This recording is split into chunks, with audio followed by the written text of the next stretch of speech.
Okay, we're now live on YouTube and we will start recording. Welcome everyone to Pathways Through the Orchard. Tonight we'll be discussing Parshat Shmini. We have two insights that we are going to share.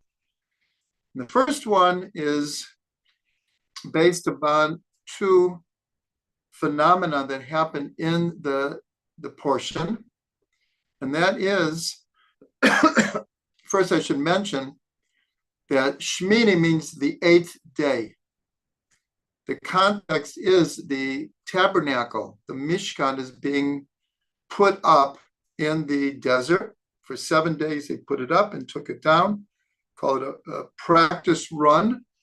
And on the 8th day, it was left up, and the service of the Kohanim begins in the Mishkan. This happens on Rosh Chodesh Nisan, which is coming very soon in our calendar, a very, very important day. And this is the only parsha in the Torah that's named for a number. So in our Living with the Times this week, we have a whole segment dedicated to understanding the significance of the number 8 and the idea that it's the only parsha that has a number in it. But in this parsha, there's two fairly unusual phenomenon, and that is there are two big letters in this parsha. We know that there are not that many small and big letters in the Torah. Anytime we have them, it means special learning goes along with it. And so for anyone who would like to follow up on their own, I'm in the Tractate of Kiddushin, the Talmudic Tractate of Kiddushin on page 30a. And they point out that first we have, it's not two large letters. It's a large letter in this parsha and a large letter in the next parsha. But what we have in this parsha, the two phenomena that I am talking about, is we have the middle of the Torah in words and the middle of the Torah in letters. And for the letters, there's a large letter, a large vav, and it's the word gichon. It's the idea that a snake or a reptile here, it's actually a snake, crawls on its belly. Gichon means belly. And the vav is large in a Sefer Torah. And it's pointed out that this is the middle of the Torah in letters. Earlier in this parsha, what happens is, and this is the subject of one of our Living with the Times, is in the excitement, the enthusiasm, the importance of this day, two sons of Aaron, Nadav and Avihu, take fire from the altar and they put incense on it and they go into the Holy of Holies. And it says that a fire comes out from God and consumes them. Their souls are consumed. And it's explained that it's described as a strange fire that was not commanded. In Orchard of Delights and in Fruits of the Orchard, I delve into the whole story of Nadav and Avihu. Here I'm not going to do this, but what happens is this is in the middle of the first day of the service in the temple, in the Mishkan. And so what happens is, as you can imagine, it's everything becomes a bit confused as to what's happening here. And in Moshe's eyes, one of the sacrifices that need to be brought was not brought. And it says that Dorosh Dorash, Moshe sought out intensely what happened to this sacrifice. Dorosh means that it's the root of midrash. It means to seek out.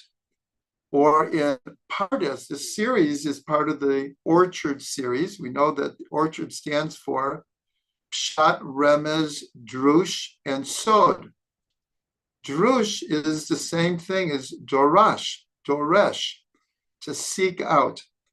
So the very amazing thing is in the middle of these two words, it's a double language, a double seeking out. Right in the middle is the middle point of words in the Torah. So here in the same parsha, we have the middle of words and middle of letters. In next week's parsha, so we're going to have the middle of verses. And all of this is pointed out in the tractate of Kiddushin on page 38.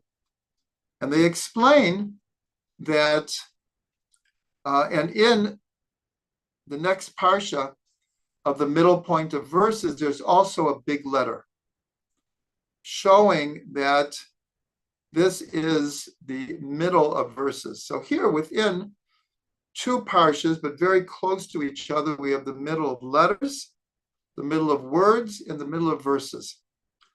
So I thought that I wanted to build on this idea, this theme, and also connect it to the parsha, the idea of trying to find the midpoint, the middle.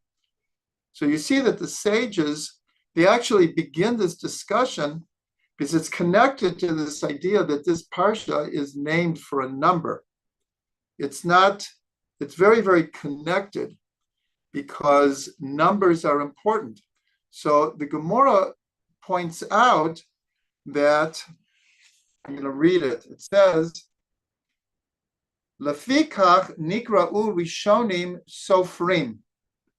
So the early sages were called sofrim. In our language today, a sofer is a scribe, the one who writes the Sefer Torah, or writes mezuzot, or tefillin, or megillot, is called a sofer. But if we really look at it, there's a question here. Here, the action is writing, yet the name of the person who's writing is called a sofer. Sofer means to count. And so the Gemara begins this little section by saying that the first sages were called sofrim, and the Gemara says, why? Shahayu sofrim kol otiyot shebetorah. They would count all of the letters in the Torah. Now, what this means on a deeper level, and then they go on and they bring these three examples of the middle of letters, the middle of words, the middle of verses. And it's much deeper than they just count letters.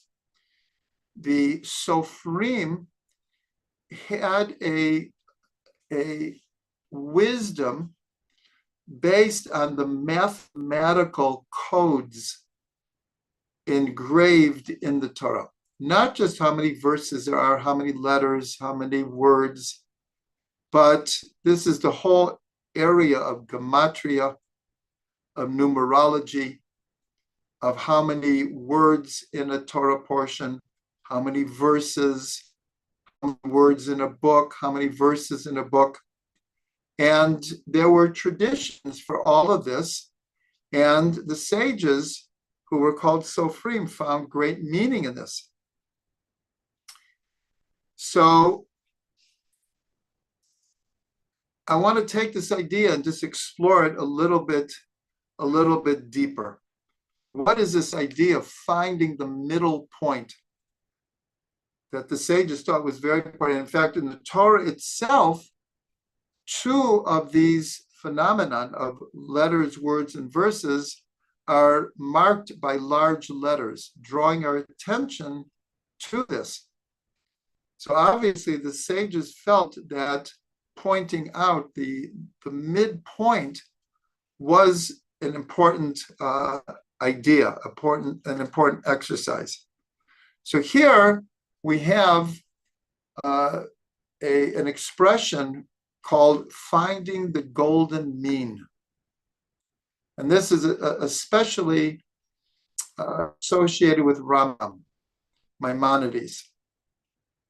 This idea of finding the middle path, the golden path between extremes, between opposites. And we know from many discussions that the way that God made this world was the appearance of duality, of a bipolar world, a world of opposites. That's why the Torah begins with a big bet. Bet is the number 2. That as soon as there is something, as it were, other than God, you already have your first duality. Because before there was creation, there was only one. There was no concept of two, of opposites. It was all one, and it remains one.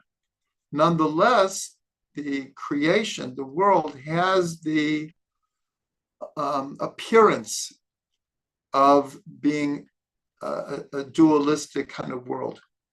And this is the verse that we've mentioned many times. This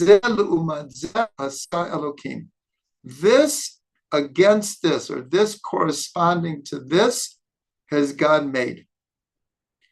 And so the idea is, if you have two extremes, we need to find the middle path that will unite them. You see behind me a Magen David. Well, this is the secret of the Magen David, because it's made up of 2 triangles. The triangle going up begins with 2 points, 2 opposites, and then it meets in 1 point. The same with the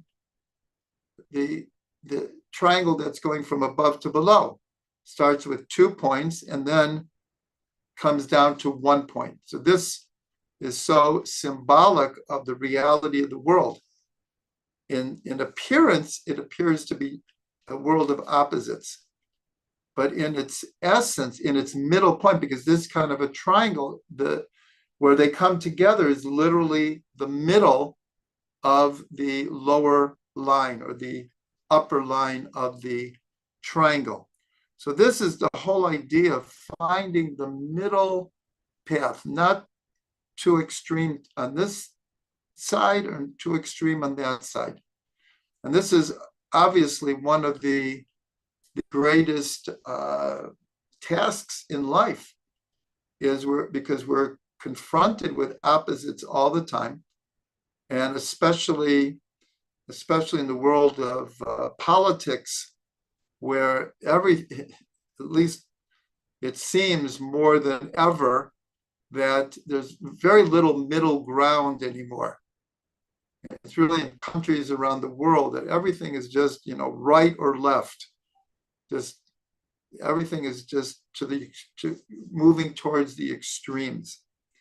And so our advice is to try to find the middle point.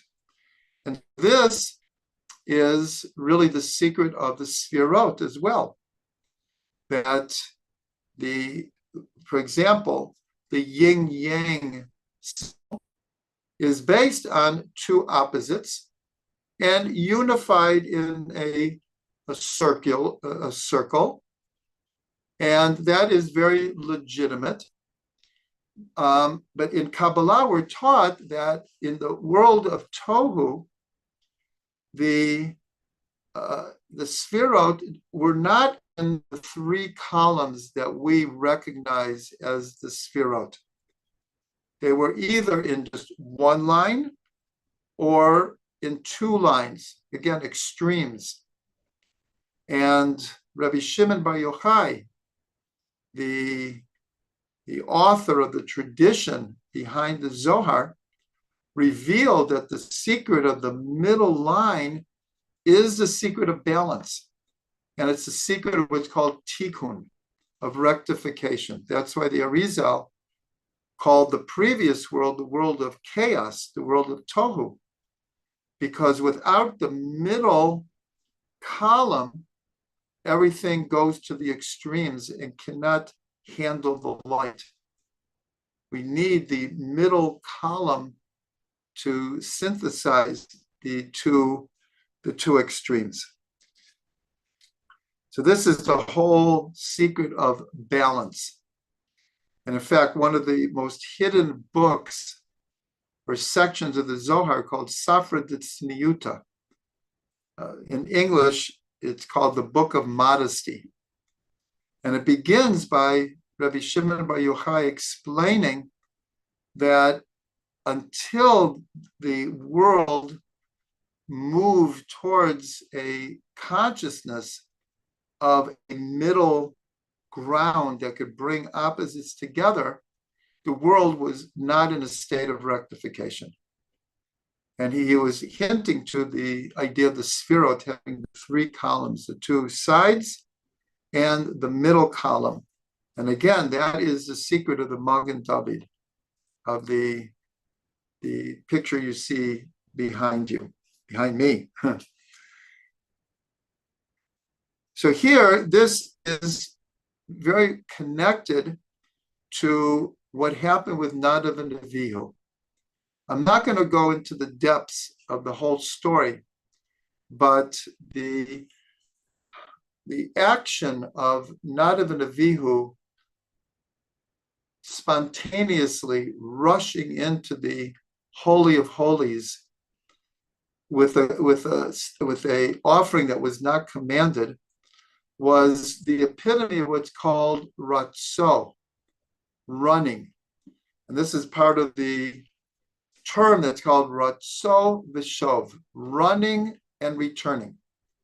The desire or the thrust of the soul to run towards God, to run outside of the body, to run towards oneness and unification with divinity. And shov means returning, being grounded in the body, in this world. And so Nadav and Avihu lacked the balance, the middle golden mean, that when they took that offering into the Holy of Holies, their souls were running with no thought of the return. And the result was, in a certain way, in a deep sense, exactly what they wanted.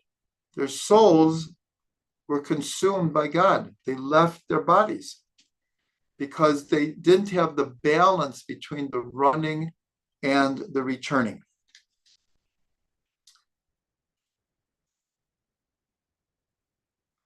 And so in a certain way, we can, if we're looking for the most primordial aspect of this idea of finding the golden mean, finding the synthesis between opposites, finding the middle letter, the middle verse, the middle word, is in the very act of creation, where according to the Arizal, this is something that we have discussed many times, is for God, who is infinite, and there is no world, there is no time or space, in order to create a physical, finite world, God, as it were, contracted his infinite being and created an empty space called the Chalal HaPanui, an empty space. And into the empty space, he shone a ray of light, and it's pointed out to the middle of the Halal HaPanui, to the middle of this empty space. And this is the beginning of creation. This is in a sense, the first act of creation is the shining of this line of light into the empty space, and all the universes come from that original ray of light. This is very similar to the Big Bang.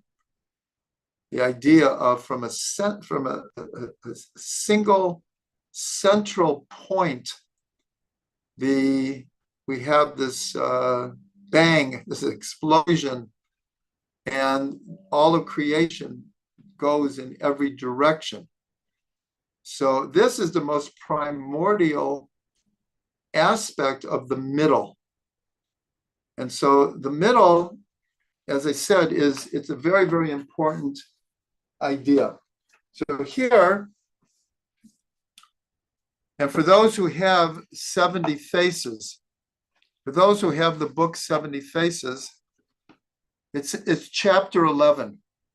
A whole chapter is devoted to this idea of the middle of words, verses, and books. So I'm just going to bring a few of them, because here we were dealing in this parsha about the middle words and the middle letters. But this idea of the middle comes up in many, many, many different ways. So I'm just going to go very, very quickly. For those who have 70 Faces, you can review later, or you could follow right now. So the first one is on page 106, and that is, and I thought this was very important, the word matzah. 3 weeks from tomorrow night is Pesach, and we'll be eating matzah. And so if we look at the word matzah, so it's pointed out that the middle letter is a tzadi. And here we were talking about the middle letter of the whole Torah, but there's also in words and verses middle letters. And these have great importance. So the middle letter is a tzadi. Tzadi stands for the tzaddik, the righteous one. And within each and every one of us, there is a point of righteousness. And we're told that in Pesach, the essence of matzah is just flour and water, and it's not allowed to rise. The rising represents ego, pride, an egocentric worldview. And so the two outside letters, the mem and the hey of matzah, is the word ma. Ma is the root of the word in Hebrew for essence, mahut. What? Getting to when you ask the question, what? That's why on Seder night, it's all about questions. Because when you ask the question, then you can get to the essence of the answer. So the two outside letters are the mem and the hey, ma. And we know that this represents egolessness, because 2 times when the people challenge Moshe and Aaron, so he says, V'nachnu ma. What are we that you're complaining? You're complaining against God. We're just doing the will of God. There's no ego here. If you want to complain, you have to complain to God, because nachnu ma, what are we? So here you have the word matzah. You have the ma are the 2 outside letters, but by adopting this kind of humbleness, this kind of existential self-nullification, that brings out the tzadi in us. That's the middle letter of matzah. is actually a very deep teaching of the whole idea of eating matzah during Pesach. So that's an example of just taking a word of 3 letters and understanding the role of the middle letter. Now we'll take the Shema. The Shema has 25 letters. Any word or verse that has an odd number will have a middle letter. When you have even, so then there is a middle, but the question is that on what side. It's not an exact middle. So if you have 25 letters in the Shema, the middle letter is the 13th letter. The 13th letter in the Shema is an Aleph. An Aleph of the word Elokeinu. Shema Yisrael Hashem Elokeinu. So the first letter of Elokeinu, our God, is an Aleph. An Aleph, of course, equals 1. And the whole point of the Shema is Hear, O Israel, God our God, God is 1. So the middle letter on which the whole thing balances is the oneness, is the Aleph. And it's also, I'm just going to point out that the word Elokeinu, our God, equals 102, equals the word emunah, faith. And so many times we call the Shema the cardinal statement of faith in Judaism. And so and the word emunah, of course, like Elokeinu, starts with an Aleph.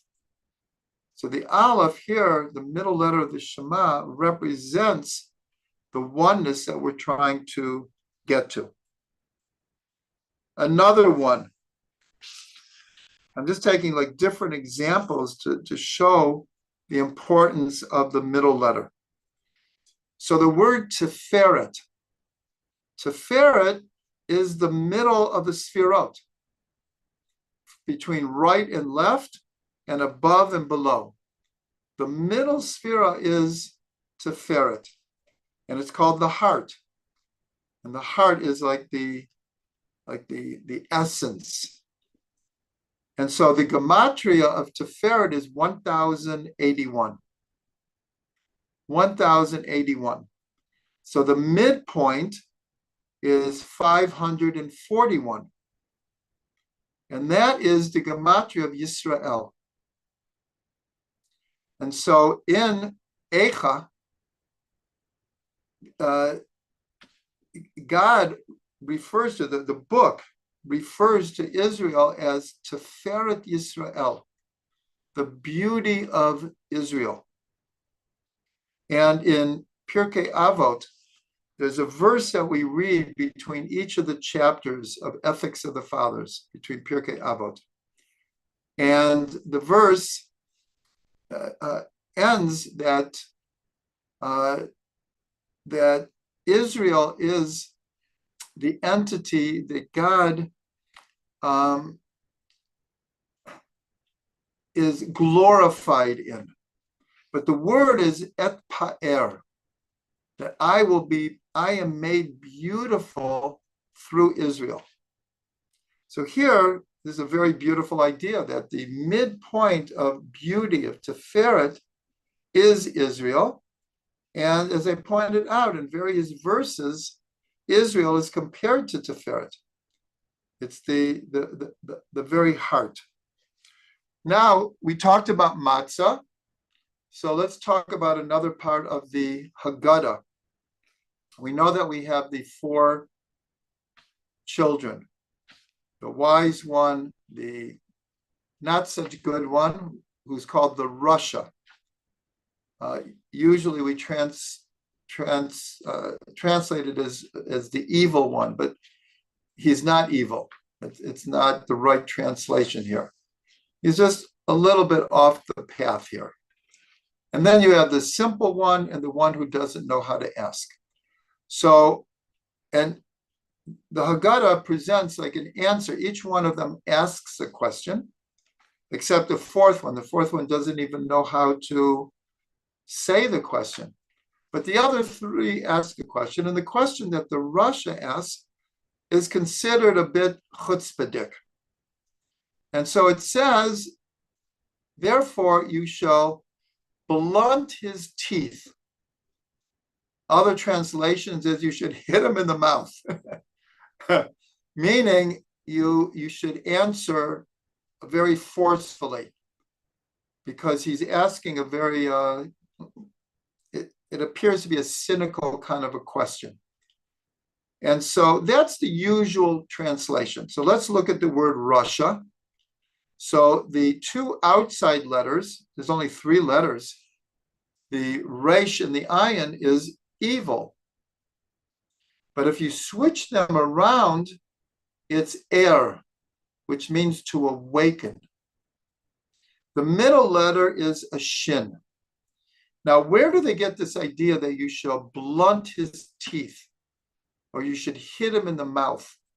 Because the letter shin, one of its meaning is a tooth. The tooth is a shen. And so because obviously the sages understood the depths of Hebrew, they saw a hint here, an allusion to how you should answer the Rasha. But what? Let me just see 1 second.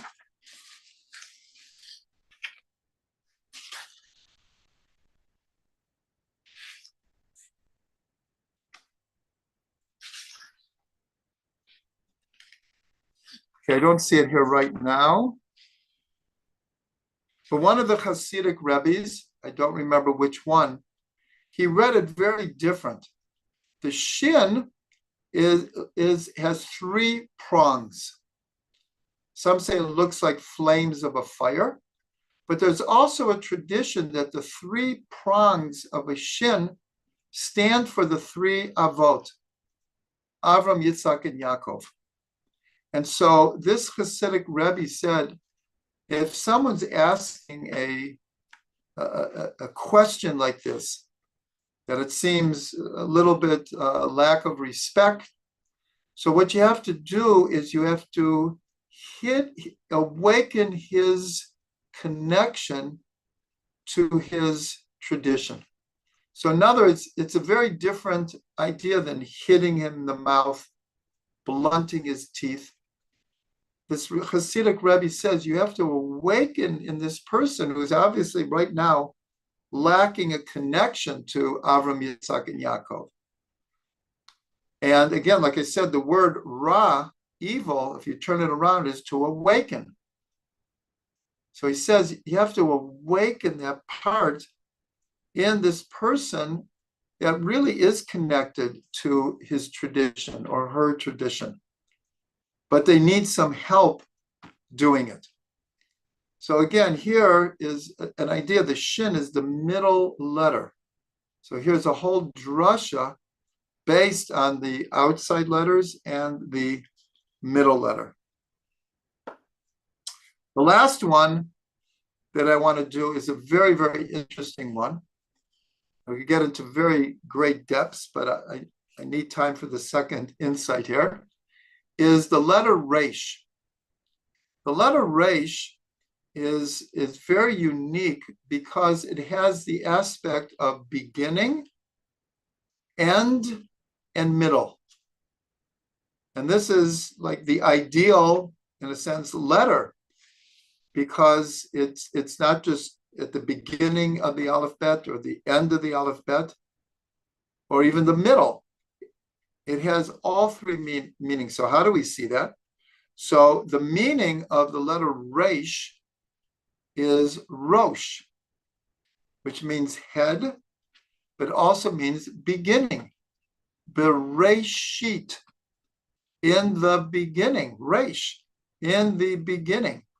So the letter resh, even though it's coming at the end of the alphabet, its actual meaning as a word implies beginning. Rosh Hashanah, the head of the year, the beginning of the year.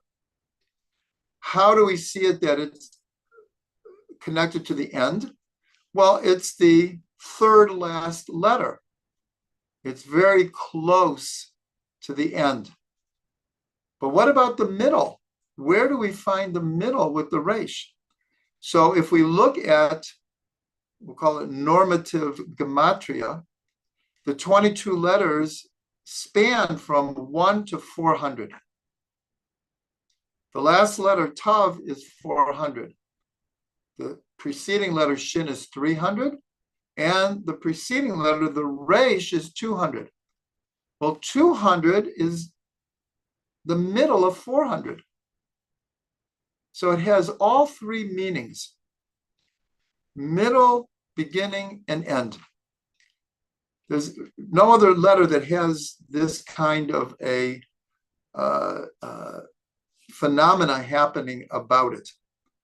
So we've gone through just some examples. There are many, many more. For those who have 70 faces, again, go to chapter 11, and you'll see other examples. And of course, these are only the examples that I brought. So here, just to wrap this all up, the middle is, if we get back to matzah, is getting to essence, ma. That is the idea of getting to the middle, because when we're driven to either extreme, that's not the essence. But the middle that can synthesize, that can bring together, can even bring together paradoxes, that is the essence of really of Jewish thought. And that's why the classic statement is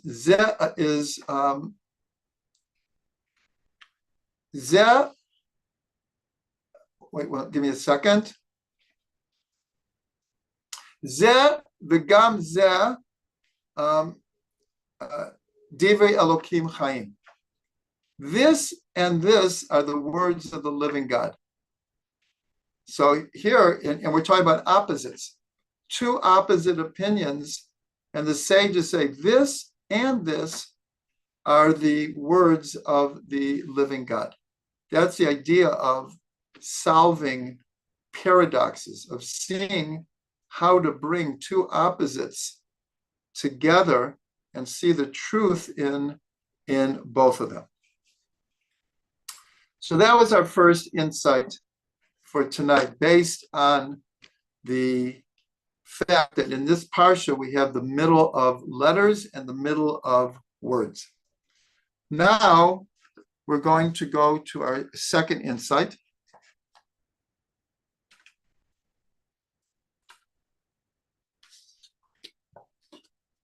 And this is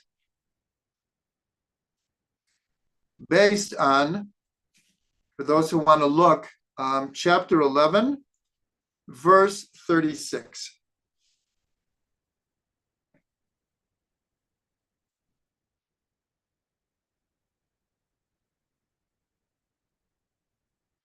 One second.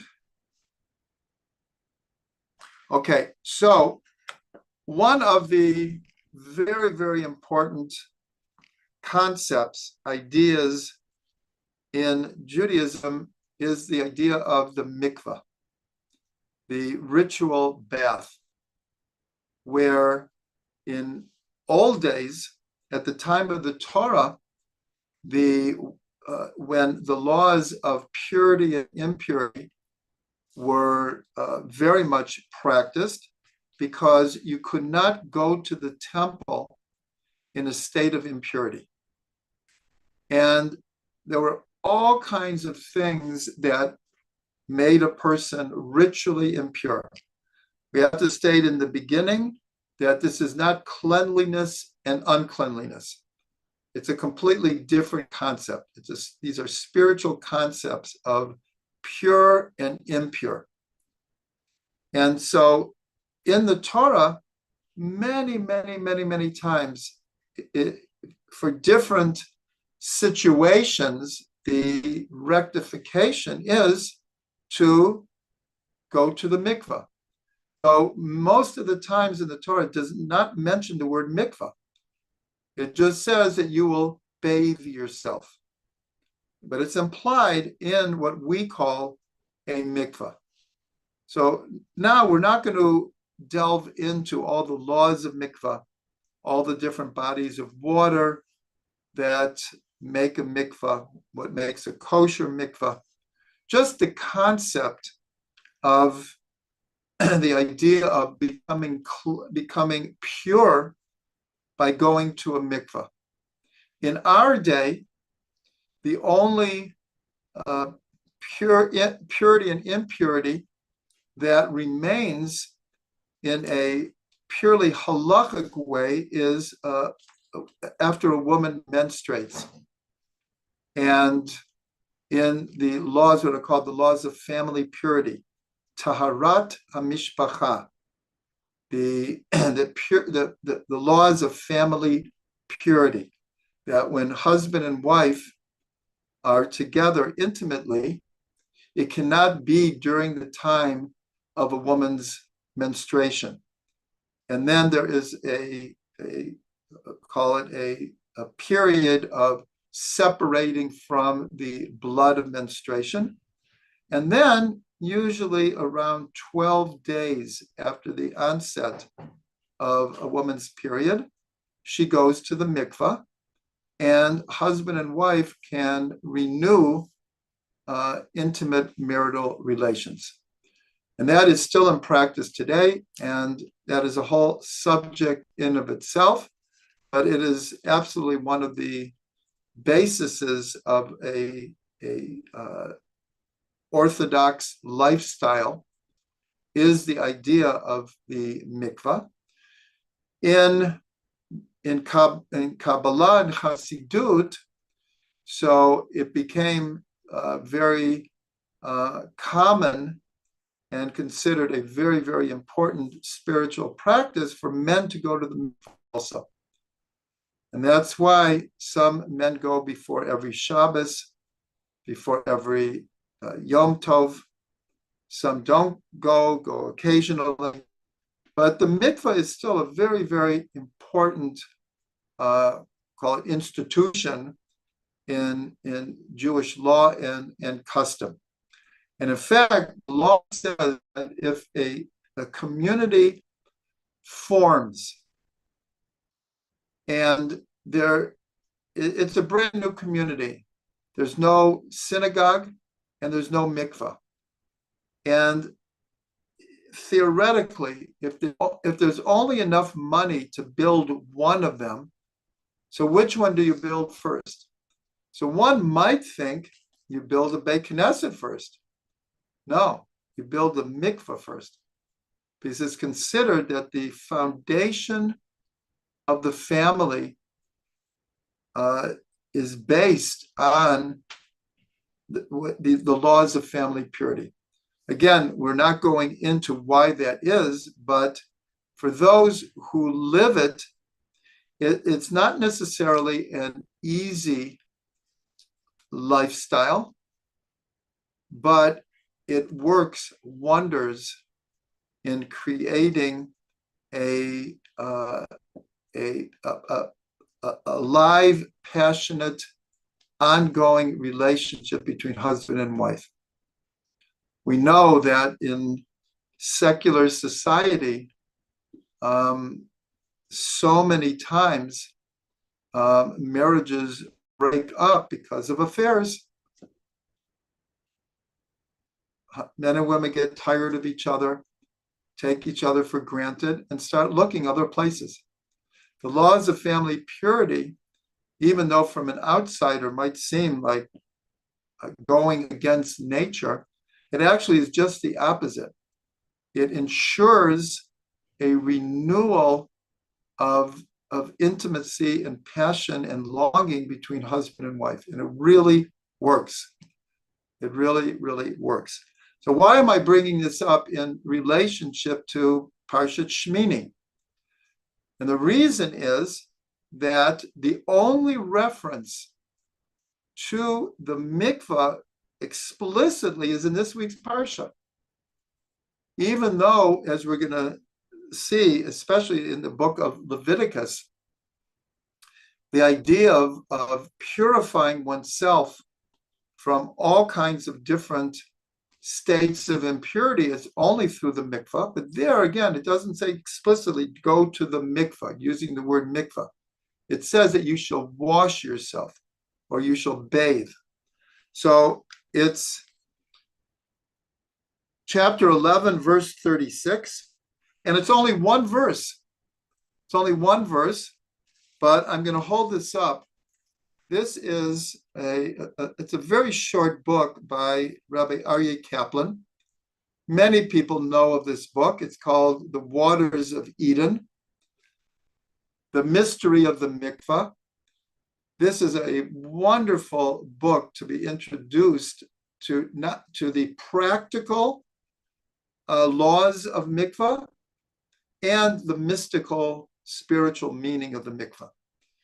And so in this short sentence, Rabbi Aryeh Kaplan points out that all of the Jewish laws come out of this one verse. So what is the one verse? It says, Ach mayan ubor mikvah mayim yeh tahor. Uvenogea benivlatam yitma. So it basically just says, nevertheless, a fountain or pit wherein there is a collection of water shall be clean. That's what it says. Again, for those who can, I'm sure it's probably on Amazon. You can get this little book. It's really invaluable. And this is the one actual mention of mikvah in the Torah, in the relationship of what we call the ritual bath, or the place that we dunk in order to become pure. But we see that the first time it's mentioned is right at the beginning of creation. And this is in the 11th verse of Bereshit. No, excuse me, the 10th verse. So this is on the third day of creation, where in the second day of creation, the upper waters is divided from the lower waters and the firmament in between. On the third day, it talks about God gathering the waters to specific places in order to reveal dry land. That's on the third day of creation. And so what does it say? It says, Vayikra Elokim liyabasha eretz ulemikveh hamayim karayamim. So it says, and God called the dry land eretz, ulemikveh hamayim, and the gathering of water. That's literally what mikvah means, a gathering of water. And that's what we can understand for what we call the mikvah, the ritual bath, is a gathering of water. And that, this gathering of water, he called the seas, Yamim. V'yar Elokim ki tov. And God saw that this was good. So this is the first time that the word mikvah appears. But now, and this is very, very connected to the first part of the class. There we're looking for the middle. We'll get to that in a second. But let's look at the word mikvah. And we know that in many, many words, when you have the mem in the beginning, it represents place. That's why in Bereshit, the gathering of the waters into one place, that was called the gathering of the waters. So when you put a mem before a word, it's the place of. So we've been dealing with the Mishkan.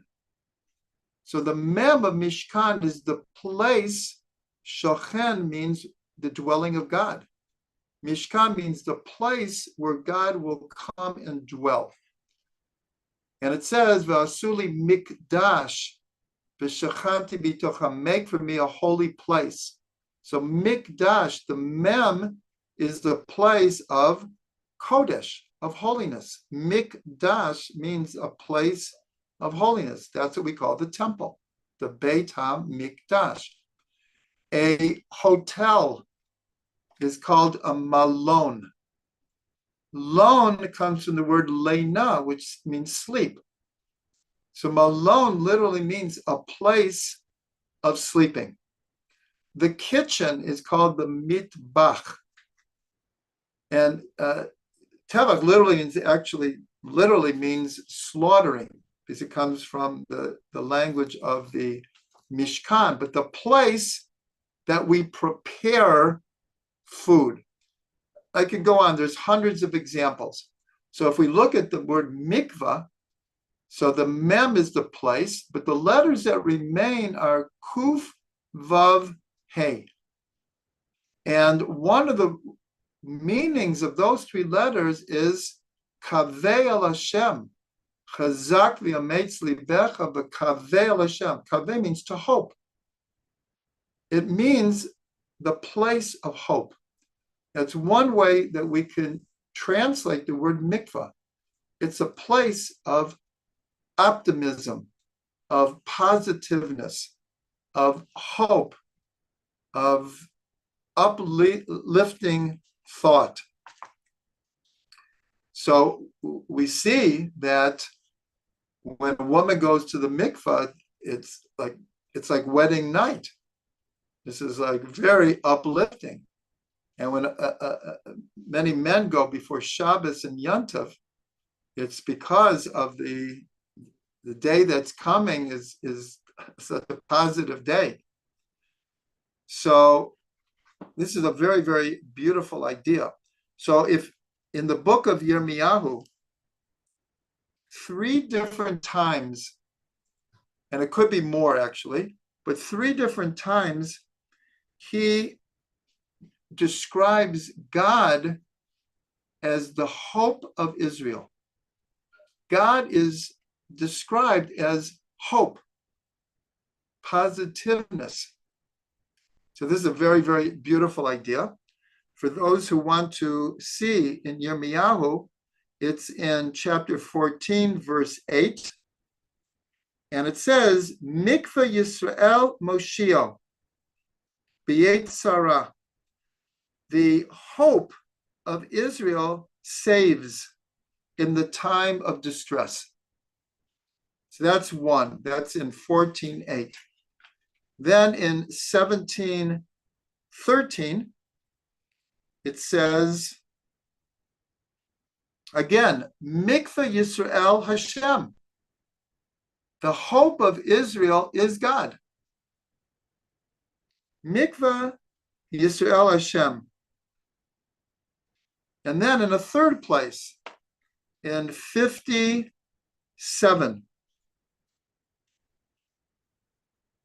So again, it says, one second.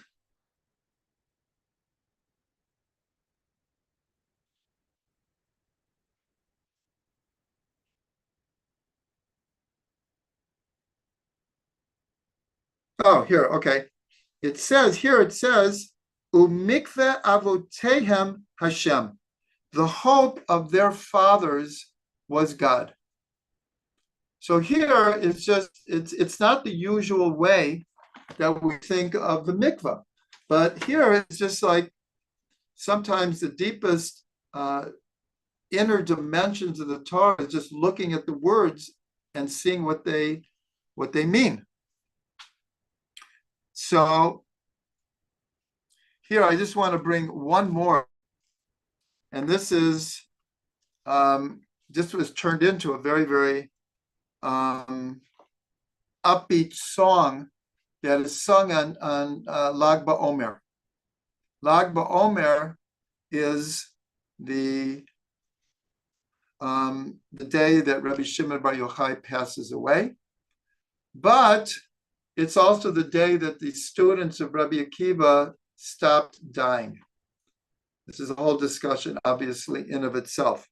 But based on this Mishnah, this is a Mishnah in Yoma, which is all about Yom Kippur. It's in the 8th chapter of the Mishnah, the 9th Mishnah, or in the Gemara, it's on page 83b.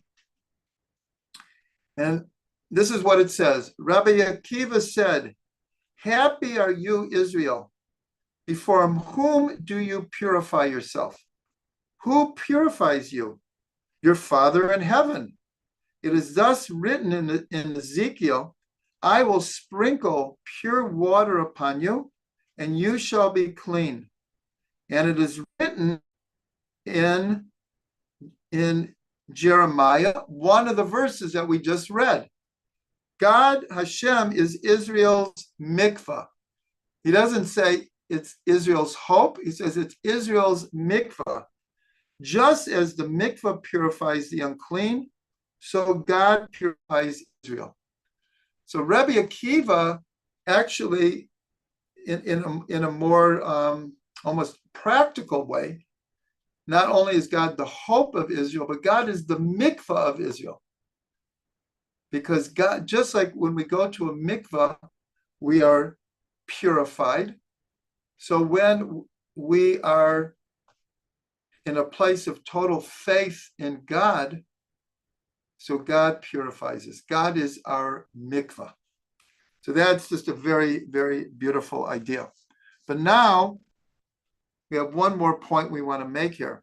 And this is connected to the beginning of the class where we're talking about finding the middle. What's the significance of finding the middle path, the golden mean, the synthesis, the middle letter of a word, the middle letter of a verse, the middle letter of a book. So let's just look at the word mikvah. And we did the words matzah and rasha. So you had a literal middle because you had 3 letters. Here we have 4 letters, mem, kuf, vav, he. But you have 2 outside letters and 2 inside letters. So what are the 2 outside letters? Mem and he. The same teaching that we said about matzah. The idea when Moshe says in great humbleness, V'nachnu ma, what are we? And this is in all Hasidic explanations. This is held out of the epitome of humbleness. Is what am I in relationship to God? But it also means essence. And we put the 2 together, that we get to our essence, like in matzah, we get to the tzadi through humbleness, through existential, what's called lowliness. It's a type of lowliness that lifts us up all the way to Hashem. It's not feeling low. It's a sense of ultimate reality of our position vis-a-vis an infinite, all-knowing God. Our little tiny speck of the earth and our little speck of that in relationship to the Creator. So the middle letters is kav.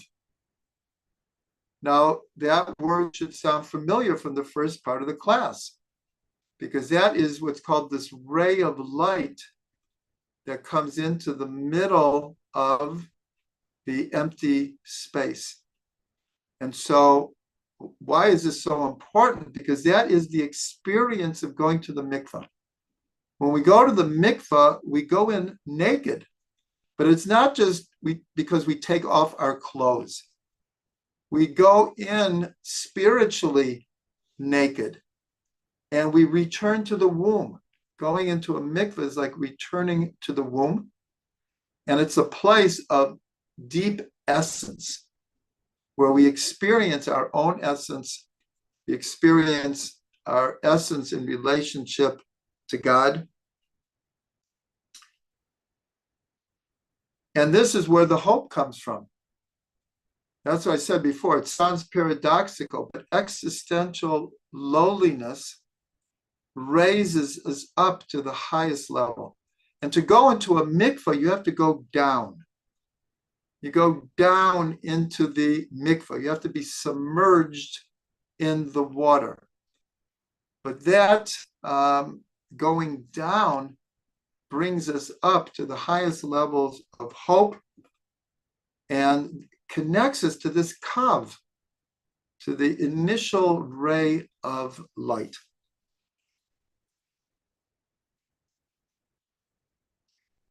So this is a very, very deep idea, but I want to end.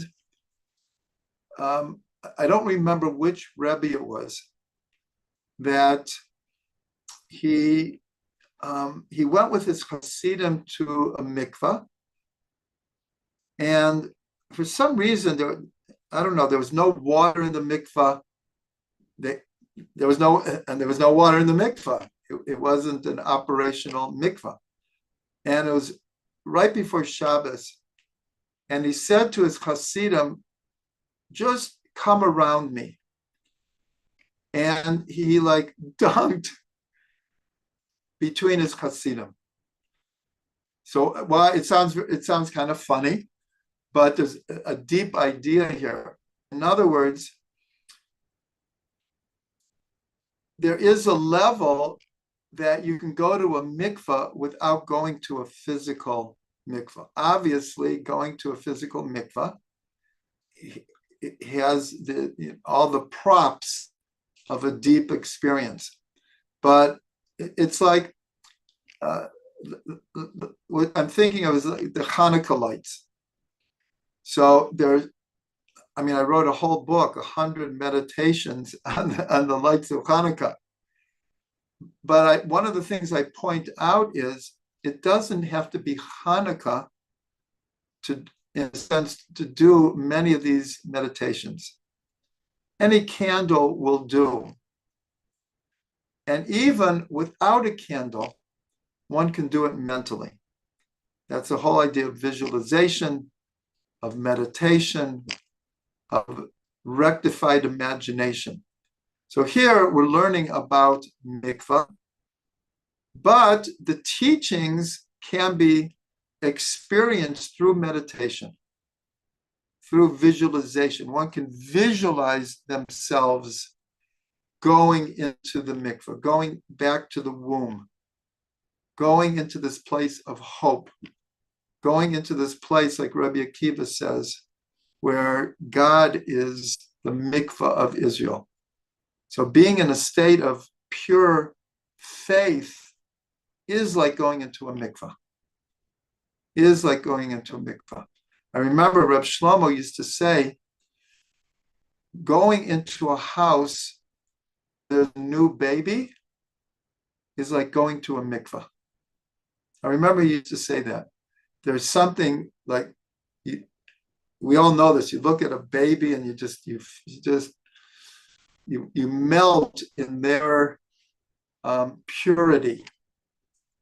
And he used to say, going into a house with a little baby is like going into a mikvah. So I just want to end with a blessing that we could take these teachings from tonight about finding our own middle path, our own golden mean between the extremes in our own lives. Every person is made up of many, many, many different pulls and forces and influences. And we're constantly trying to find the middle path. And so here we see that this whole idea is also in the idea of the mikvah, the kav in the midst of the essence. And we all have the rectified imagination to go to that place.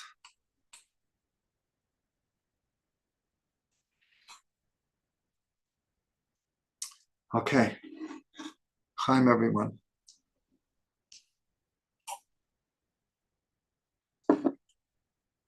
Okay. The first person who had their hand up was Miriam. We have to be a little bit patient here, and then Chavaleya, and then we'll see who else. But before anything, first I have to unmute everyone. And for those who are in the beginning, we dedicated this class to Robert Berman, who is in the class tonight, to his wife, who passed away relatively recently. Her name is Rivka Bat Baruch and Batya. For those who were here, I only met her once, and I kind of told the story of my impression, but I want to ask Robert to say a few words, and that all of the learning that we did tonight should be an Aliyat Neshama for Rivka Bat Baruch and Batya. Yeah, So are you there, Robert? You want to start recording again? Yes. Yes. Yeah, let me start recording. Give me a second.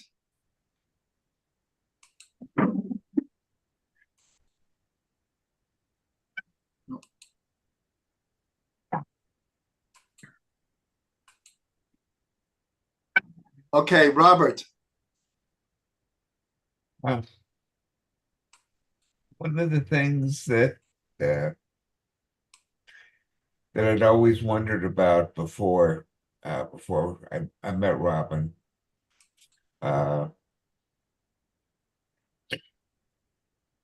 was how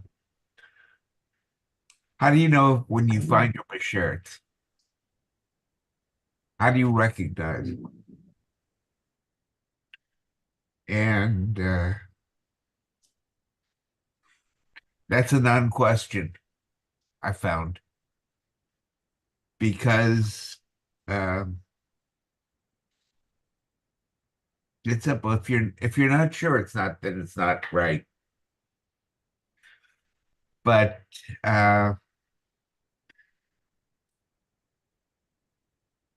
if it becomes incredibly obvious that that's it. We met in the early summer. I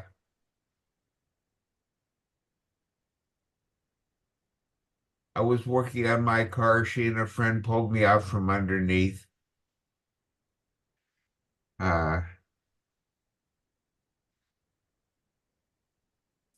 Filthy dirty.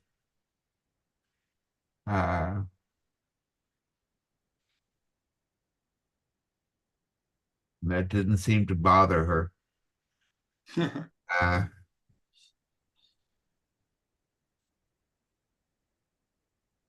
By the end of the summer, we were engaged, and we got married in February.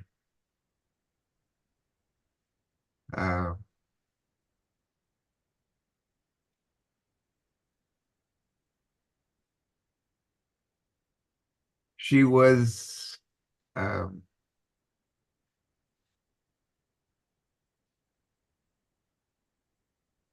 my opposite. As Rabbi Trugman said, she was very quiet, very calm in everything.